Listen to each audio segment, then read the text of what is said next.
تذکرہ کروں. قرآن میں اپنی طرف سے نہیں کہہ رہا کہ اللہ نے 7 جہنم بنایا، بلکہ قرآن کہہ رہا ہے کہ اللہ نے 7 جہنم بنایا. نمبر 1 اللہ تبارک و تعالی سب سے پہلا جہنم جہنم. قرآن کہہ رہا ہے وَلَا تُسْأَلُ عَنْ أَصْحَابِ الْجَحِيمِ. پہلا جہنم اس کا نام ہے جہنم. دوسرا جہنم اس کا نام ہے سقر. اللہ تبارک و تعالی قرآن میں فرما رہے ہیں فریق فی الجنۃ و فریق فی السعیر. دوسرا نام کیا ہے؟ دوسرا جہنم سعیر. یاد رکھیں اس کو. تیسرا جہنم جس کا نام ہے سقر. وما ادراک ما سقر لا تبقی ولا تذر لواحۃ للبشر علیہا 19. تیسرا جہنم. چوتھا جہنم حطمہ. کیا نام ہے اس کا؟ حطمہ. وما ادراک ما الحطمہ. وما ادراک ما الحطمہ نار اللہ الموقدۃ التي تطلع علی الافئدہ. چوتھا جہنم کا نام ہے حاویہ. پانچواں جہنم کا نام ہے حاویہ.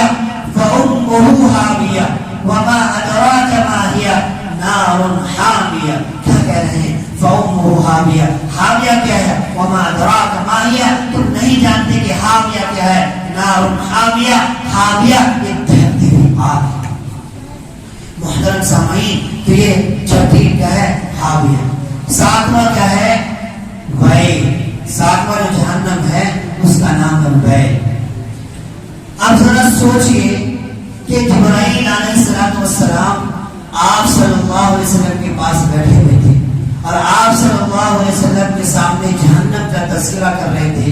کہا کہ اللہ کے رسول، اللہ نے 7 جہنم بنائے اور تمام کی فہرست گنائی اور اخیر نے کہا کہ جہنم کا نام ویل ہے.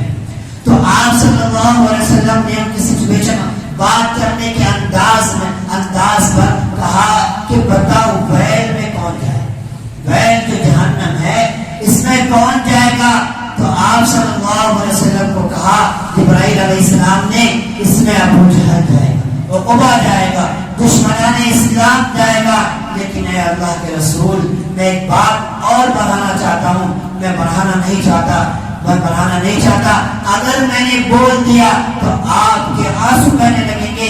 آپ صلی اللہ علیہ وسلم نے کہا اے جبرائیل مجھے بتا دے کہ وہ کون جائے گا، دوسرا اور کون جائے گا. تو آپ صلی اللہ علیہ وسلم کو کہا جبرائیل نے کہ اے اللہ کے رسول، اس جہنم میں آپ کے وہ امتی جائیں گے جنہوں نے نماز کی پابندی کی.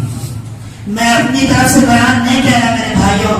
آپ حضرات نے اکثر یہ سورت سنی ہوگی امام کے پیچھے اَرَأَيْتَ الَّذِي يُكَذِّبُ بِالدِّينِ فَذَلِكَ الَّذِي يَدُعُّ الْيَتِيمَ وَلَا يَحُضُّ عَلَى طَعَامِ الْمِسْكِينِ. اس کے بعد آتا ہے فَوَيْلٌ.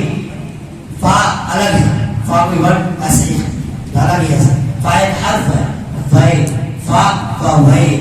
آگے کیا ہے؟ فَوَيْلٌ لِلْمُصَلِّينَ. ان نمازیوں کے لیے جو نماز میں سستی کرتے ہیں، نماز کی پابندی نہیں کرتے ہیں. اس ویل میں اس شخص کو داخل کیا جائے. اس شخص کو داخل کیا. ذرا سوچئے کہ ہم سے نماز کی پابندی ہو رہی ہے. ایک کوئی عالم آ جائے اور آپ کے سامنے فتویٰ بیان کر دے، آپ اس کا انکار کر دیں گے. لیکن کیا قرآن کا بھی انکار کر دیں گے؟ قرآن صاف طور پر اعلان کر کے کہہ رہا ہے فَوَيْلٌ لِلْمُصَلِّينَ کہ ویل میں ان لوگوں کو داخل کیا جائے گا جو آپ صلی اللہ علیہ وسلم کے کہیں بھی باتوں پر نہ چلتا تھا اور جو نماز کی پابندی نہیں کرتا تھا. نماز کی پابندی الگ چیز ہے. سالوں سال گزر چکے ہیں، اب فجر میں نماز میں کبھی نہیں پہنچے. دیکھیں نمازیں ہم سے چھوٹ جاتی